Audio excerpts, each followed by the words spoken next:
पुण्यात्मा कबीर परमेश्वर जी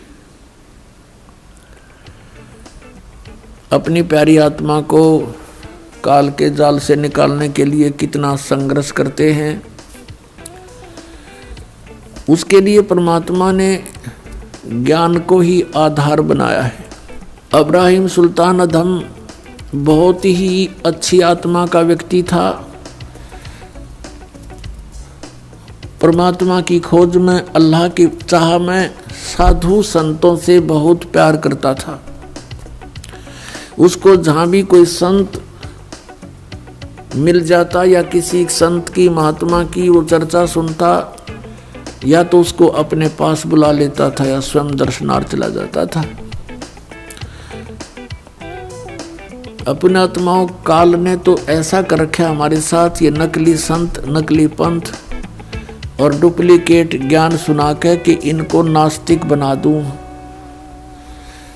एक संत के ऊपर वो बहुत विश्वास किया करता था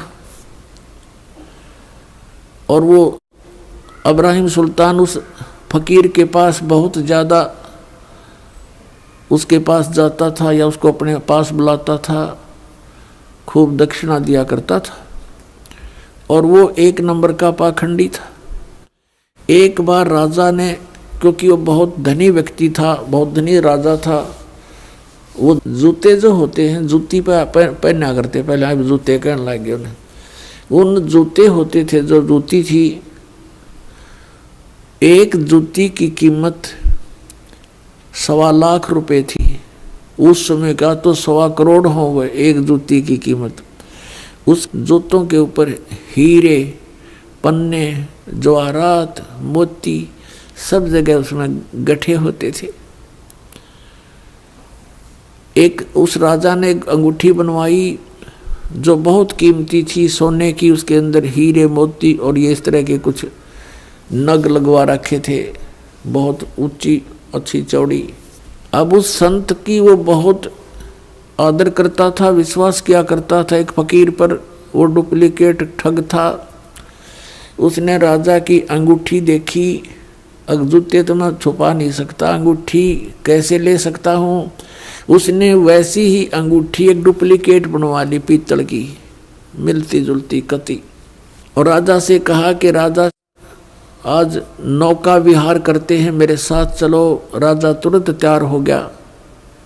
फकीर का आदेश मानकर नाविक नौका चला रहा है, राजा और फकीर उसके ऊपर कुर्सी पर बैठे हैं। अब फकीर ने कहा कि राजन, ये अंगूठी कैसी बनवा ली, कैसी है, दिखाना मुझे। अंगूठी कब बनवाई? कि जी अभी बनवाई है, कुछ दिन हो गए, कई बार पहन ली, आपके ध्यान नहीं गया, देखो देखो निकाल कर। राजा ने कहा देखो, देख लो, देखो ऐसी है। अब वो तो डुप्लीकेट था, उसने लेकर ऐसे और कहा, उसने क्या कहा कि हम फकीरों के क्या काम ये अंगूठी।